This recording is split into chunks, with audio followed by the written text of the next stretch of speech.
وزیر اعظم عمران خان کے ہاتھوں میں کھیلنے والے قومی احتساب بیورو کی جانب سے آمدن سے زیادہ اثاثے رکھنے کے الزام میں خواجہ محمد آصف کی اچانک گرفتاری کے بعد نیب کو دوبارہ سے اس پرانے الزام کا سامنا ہے کہ اس ادارے کو کپتان کھلم کھلا اپنے سیاسی مخالفین کو انتقام کا نشانہ بنانے اور سیاسی جوڑ توڑ کے لیے استعمال کر رہے ہیں۔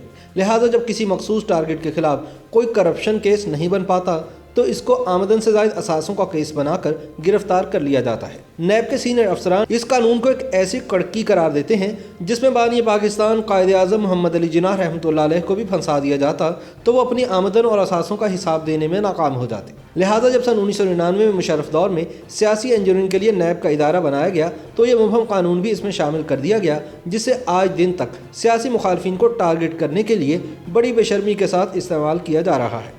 بقول خواجہ آصف کوئی شرم ہوتی ہے، کوئی حیا ہوتی ہے۔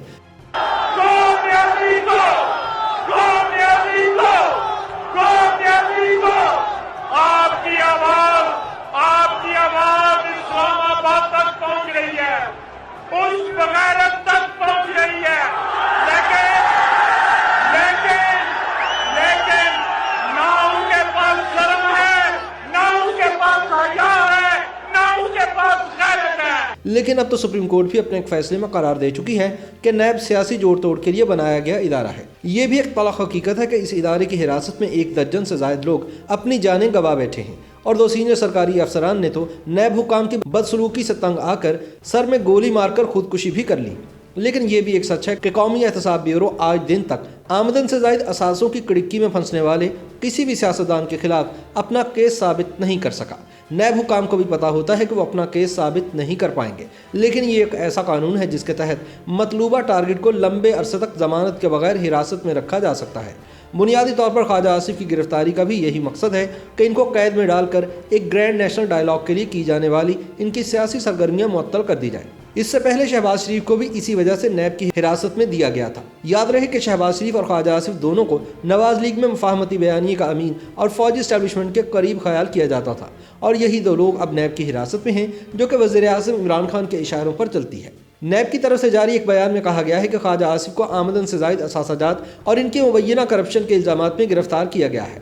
نیب کے مطابق سن 1991 میں سرکاری عہدہ حاصل کرنے کے بعد سے خواجہ آصف کے اثاثہ جات 5 ملین روپے سے بڑھ کر سن 2018 تک 221 ملین روپے ہو چکے تھے۔ نیب کا کہنا ہے کہ خواجہ آصف یہ بتانے میں ناکام رہے کہ ان کے اثاثہ جات ان کے ذرائع آمدن سے مطابقت رکھتے ہیں۔ نیب کے بیان کے مطابق خواجہ آصف کی طرف سے دی جانے والی یہ وضاحت مبینہ طور پر قابل قبول نہیں تھی کہ اس میں 130 ملین روپے انہیں اس نوکری سے تنخواہ کی مد میں ملے جو وہ متحدہ عرب امارات میں کمپنی کے ساتھ کرتے رہے تھے۔ نیب کا کہنا ہے کہ اس طرح یہ ثابت ہوتا ہے کہ وہ کرپشن میں ملوث تھے۔ تاہم خواجہ آصف وہ پہلے سیاستدان یا سرکاری عہدیدار نہیں ہیں جو نیب کے قانون آمدن سے زائد اثاثہ جات کی بنا پر کرپشن کے الزامات میں گرفتار کیے گئے ہیں۔ حال ہی میں ان کی جماعت کے کئی دیگر رہنما انہی الزامات میں گرفتار ہوئے۔ ان میں سے کچھ کے خلاف احتساب عدالتوں میں ریفرنسز دائر کیے گئے، تاہم بہت سے مقدمات تاحال ریفرنس تک بھی نہیں پہنچ پائے۔ ایسے سیاستدانوں کے خلاف نیب اب تک آمدن سے زائد اثاثہ جات کے الزامات نہ تو عدالت میں ثابت کر پایا اور نہ ہی مبینہ کرپشن سے کمائی جانے والی رقم برآمد کر کے سرکاری خزانے میں جمع کروائی جا سکی۔ نیب کے سابق پروسیکیوٹر جنرل راجہ عامر عباس کے مطابق سابق وزیر اعظم نواز شریف کو ایون فیلڈ کیس میں دی جانے والی سزا کے علاوہ کسی سرکاری عہدیدار یا سیاستدان کو تاحال اس قانون کے تحت سزا نہیں ہوئی۔ نواز شریف کو بھی شاید اسی وجہ سے سزا ہوئی کہ فوجی اسٹیبلشمنٹ نے ان کو ہر صورت اقتدار سے نکالنے کا فیصلہ کر لیا تھا۔ لیکن قوی امکان یہ ہے کہ جب بھی اس سزا کے خلاف نواز شریف کی اپیل پر فیصلہ ہوا وہ بری ہو جائیں گے۔ سیاسی جماعتوں کی طرف سے نیب پر الزام ہے کہ وہ اثاثہ جات قانون کو حکومت کے سیاسی مخالفین کے خلاف جانبدارانہ کارروائی کے لیے استعمال کرتا ہے، یا پھر اسے غیر سیاسی قوتوں کی جانب سے سیاسی جوڑ توڑ کے لیے استعمال کیا جاتا ہے۔ لیکن اپوزیشن حلقوں کا کہنا ہے کہ پچھلے 2 برس سے قومی احتساب بیورو صرف وزیر اعظم عمران خان کی کمان میں ہے اور انہی کے کہنے پر چلتا ہے۔ ان حلقوں کا کہنا ہے کہ اگر نیب اسٹیبلشمنٹ کے کہنے پر چل رہا ہوتا تو خواجہ محمد آصف کی گرفتاری ممکن نہیں تھی۔ تاہم نیب ان تمام الزامات کی تردید کرتا رہا ہے۔ سوال یہ ہے کہ کیا واقعی آمدن سے زائد اثاثہ جات کا قانون اتنا مبہم ہے کہ اسے سیاسی مخالفین یا غیر جمہوری قوتوں کی طرف سے سیاسی جوڑ توڑ کے لیے استعمال کیا جا سکتا ہے؟ کیا نیب گرفتاری سے پہلے ملزم کی طرف سے دی جانے والی وضاحت کی چھان بین کر کے یہ پتہ چلاتا ہے کہ اس کے پاس موجود رقم کہاں سے آئی اور کس نوعیت کی کرپشن کی گئی؟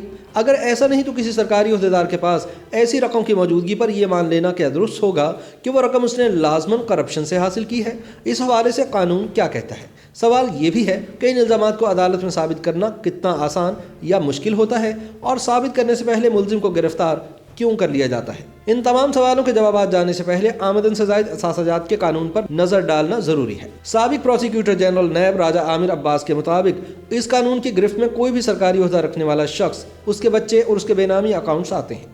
سادہ الفاظ میں قانون یہ ہے کہ اگر ایسے کسی عہدیدار کے اثاثہ جات اس کی آمدن سے زیادہ ہیں جس کے ذرائع معلوم نہیں، تو یہ مان لیا جاتا ہے کہ اس نے رقم کرپشن سے حاصل کی ہے۔ ان کا کہنا تھا کہ قانون کے مطابق اپنے ذرائع آمدن کو ثابت کرنے کی ذمہ داری ملزم پر ہوتی ہے۔ اگر کسی شخص کے اثاثہ جات 1 کروڑ روپے کے ہیں جبکہ اس کی آمدنی کے ذرائع سے ملنے والی رقم 60 لاکھ ہے، تو باقی کے 40 لاکھ کن ذرائع سے آئے ان کی وضاحت دینا ضروری ہوتا ہے۔ اگر ملزم وضاحت نہیں دے سکتا تو قانون کے مطابق یہ مان لیا جائے گا کہ اس نے رقم کرپشن کے ذریعے اکٹھی کی ہے۔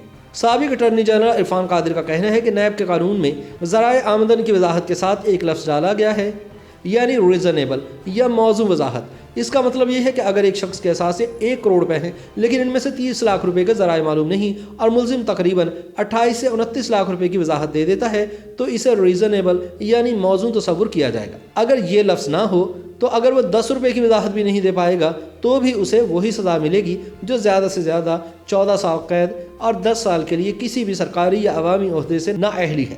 یہاں سوال پیدا ہوتا ہے کہ کیا نیب ملزم کی طرف سے دی جانے والی وضاحت کی چھان بین کرتا ہے؟ خواجہ آصف کے مقدمے میں نیب نے اپنے بیان میں بتایا ہے کہ سابق وزیر دفاع کی جانب سے دی جانے والی متحدہ عرب امارات کی کمپنی میں نوکری والی وضاحت مبینہ طور پر غیر تسلی بخش تھی۔ نیب کے مطابق جس دور میں وہاں ملازمت ظاہر کر رہے ہیں ان دنوں میں وہ پاکستان موجود تھے۔ نیب نے مزید الزام عائد کیا کہ خواجہ آصف نے یہ نوکری محض منی لانڈرنگ کے لیے ظاہر کی تھی۔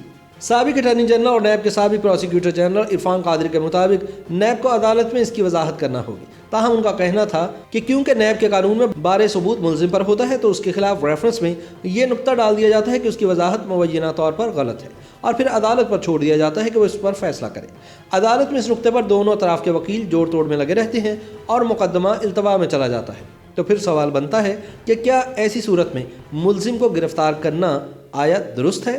اس سوال پر سابق اٹارنی جنرل عرفان قادر کا کہنا ہے کہ ملزم کو اس وقت تک گرفتار نہیں کیا جانا چاہیے جب تک اس پر جرم ثابت نہیں ہو جاتا، لیکن نیب ملزم کو پہلے ہی گرفتار کر لیتا ہے۔ اس سے نیب کی طرف سے سیاسی جوڑ توڑ کا تاثر قائم ہوتا ہے، اور اب تو پاکستان کی عدالت عظمیٰ نے بھی نیب کے حوالے سے سیاسی جوڑ توڑ کا لفظ استعمال کیا ہے۔ عرفان قادر کا کہنا ہے کہ موجودہ صورتحال میں اس قانون کو ختم ہونا چاہیے اور اس کے تحت درج مقدمات بھی ختم ہونے چاہیے، کیونکہ اس میں نہ تو زیادہ برآمدگیاں ہوئی ہیں اور اس قدر ابہام موجود ہیں کہ اس سے بے گناہ کو بھی سزا مل سکتی ہے۔ عرفان قادر کا کہنا ہے کہ ماضی میں اس قانون کے تحت کئی بے گناہ لوگوں کو بھی سزائیں دی گئیں۔ ایک مثال دیتے ہوئے انہوں نے بتایا کہ خاتون کو نیب نے گرفتار کر لیا تھا جبکہ انہیں ملنے والا اثاثہ ان کے شوہر کی جانب سے تحفے میں دیا گیا تھا۔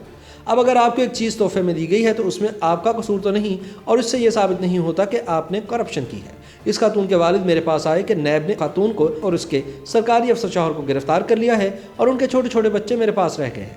عرفان قادر کے مطابق اس قانون پر عمل درآمد کے حوالے سے کئی ابہام موجود ہیں، جن میں ایک یہ ہے کہ کرپشن کے ثبوت نہ ہونے کے باوجود کسی کو محض اس لیے مجرم تصور کر لیا جاتا ہے کہ وہ موضوع وضاحت نہیں دے پایا، لہٰذا اس قانون پر لازمی نظر ثانی ہونی چاہیے۔ YouTube پر گوگلی نیوز دیکھنے کے لیے youtube.com کی سرچ بار میں googly news T V type کریں۔ گوگلی نیوز کے پیج پر سرخ رنگ کے سبسکرپشن والے بٹن پر کلک کرنا نہ بھولیے۔ YouTube پیج پر اپلوڈ ہونے والی ویڈیوز سے باخبر رہنے کے لیے بیل آئیکن پر کلک کیجیے۔ آپ کو ہر نئی ویڈیو کے بارے میں نوٹیفیکیشن موصول ہو جائے گا۔